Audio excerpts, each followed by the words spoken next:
si wax ni ki démb mun nag dafay mujjee nekk bu yàggee mbaa duñ ko tuddee mbay référendum ndax référendum bi bari na lim koy annoncé assemblée de référendum Moussa référendum wala ma bañ a tooñ mbay Moussa référendum nee na dañuy amal référendum ci li nga xamante ne mooy loi proposition de loi bi ñu adopté ni ki démb ci assemblée nationale xaarandi woon nga ko. alors déggoon nañu fii saa fitna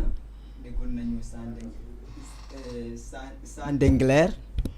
léegi nag Moussa référendum xaw ma saa référendum xaw ma lan lañ ko mën a tuddee waaye nag en tout état de cause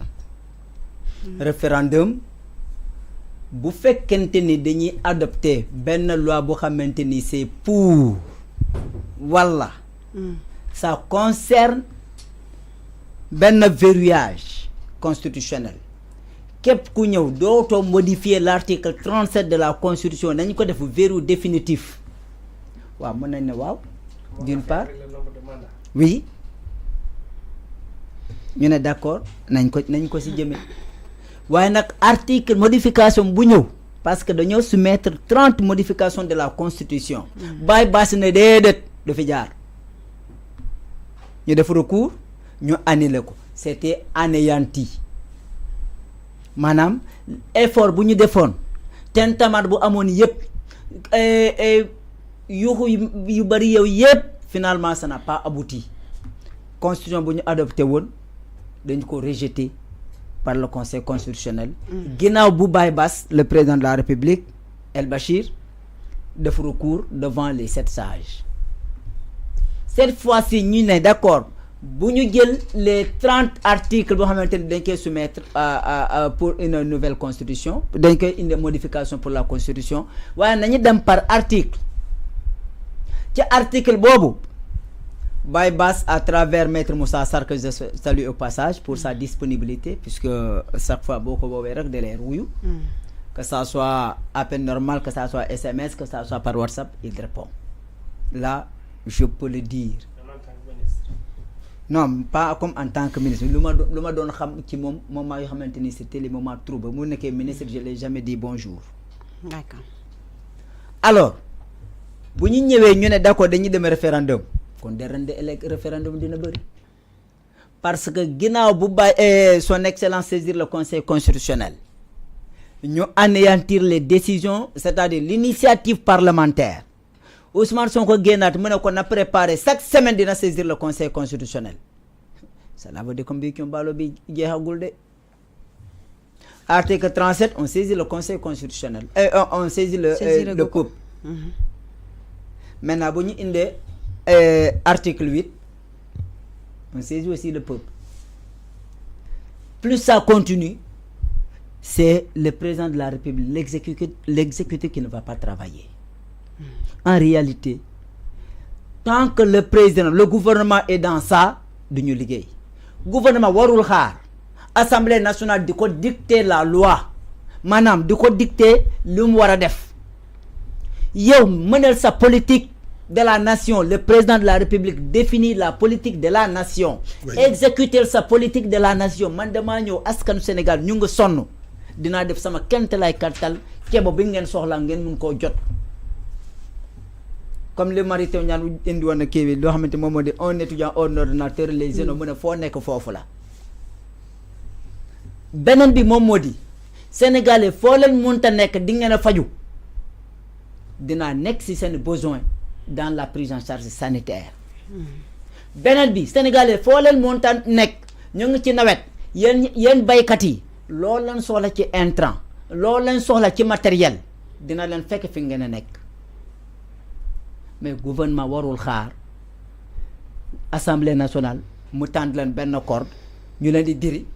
ñu ciy tëb di ci daanu di ci raam jusqu'à quand à part Mamadou Dia de 1960 qu'on n'a pas vécu qu'on a lu à travers l'histoire assemblée nationale buy def autant d'actualité c'est une première. C'est l'Assemblée nationale qui est au cours de tous les débats El Malick bu mu fi nekkoon daan na dem sax Japon kenn du ko yëg à condition nga dégg ñu ne El Malick a fait un discours historique sur le cas de la Palestine le monde entier salue sénégalais di ko saluer si la ñu doog a xam ni la diplomatie parlementaire gay para yéen ñi fi nekk depuis 1960 suñu président assemblée nationale ji daan dem est-ce que daan nañoo dégg seen i jéego à l'extérieur président de la république dem na premier ministre dem na discours aux Nations Unies discours au congrès de l'Union africaine ou bien au sein de la CEDEAO loolu nga daan dégg mais daanoo dégg l'implication du président de l'Assemblée nationale dans les instances internationales il fallait l'avènement des patriotes divisés pour que les gens en parlent léegi da ngeen a diviser d'accord da ngeen a tasaaro dañ doon faxasu rek pour ànd ak kii dañoo tasaaro les vrais dañoo tasaaro loolu du problème da ngeen a tasaaro loolu du problème maintenant Ousmane Sonko à la primature toute l'actualité nationale internationale primature parce que dafa tombé ak situation bu nga xamante ne ñëpp ñu ngi xaarandi crise am diggante exécutif bi ak ñu ne ko président de la République jëlal ses responsabilités kii respecté wu la président de la République di kii la ñu fal yow la ñu fal président de la République yow bul bàyyi Ousmane Sonko di diriger Ousmane Sonko génn di xatara mu ne bu ñu mënul bàyyi leen ma diriger kon ñoom ñu ngi koy attaqué te fekk na moom ci boppam il est insatisfait dans sa peau du point de vue du fonctionnement du pays mu jógee primature le président de la République a pris ses responsabilités mu ne ko jógeel fi mu ne Sénégalais je vous donne rendez-vous ce soir à la cité Keur Gorgui puisque dinaa ci nelaw à tête reposée Sénégalais yépp mab dem fa 24 heures 48 heures à 72 heures Ousmane Sonko s'installe à l'Assemblée nationale braquage direct tous les regards Assemblée nationale depuis lors Sénégalais amuñu jàmm Assemblée nationale pang Assemblée nationale pang Assemblée nationale pang le président de l'Assemblée nationale bëkkaaj léegi le président qui doit exécuter la politique de la nation à travers son gouvernement dirigé par un premier ministre maintenant ñoom seeni politique yépp modifié na loi bi ñoo bañ référendum moom war a nekk seeni mandat loolu la ñu war a justifier après les 2 années de Ousmane Sonko à la primature du 22 mai à l'heure actuelle nous sommes le 17 août maintenant ban programme lañu mën a wax ban bilan la ñu mën a bu ñu la demander un bilan qu'est-ce qu'ils vont dire Ousmane Sonko est parti à l'Assemblée nationale on a demandé l'opposition de faire un recours l'opposition n'a pas fait de recours ils ont adopté des lois le président a fait un recours devant le conseil constitutionnel ñu annulé ko loolu moo war a nekk le bilan du gouvernement ba kañ président bëgg rek président deuxième bilan bi mooy président amatul coalition Diomaye président mel ne ko kiiraay la bant bale paransor buñ jëloo ñëw rek ma faasa ko mu dem te ñoo dañoo xamul paransor bi ak taw bii billaay demal Casamance nga yor paransor taw bi commencé kenn du la ko nettali dañoo juum ci lépp lu ñu mën a wax mooy daa bëgg a dem référendum acca la voie est libre le peuple est souverain balaa ngay xam la souveraineté du peuple organiser l'élection yow mi peuple bi di fëgg sa buntu doo ko tijji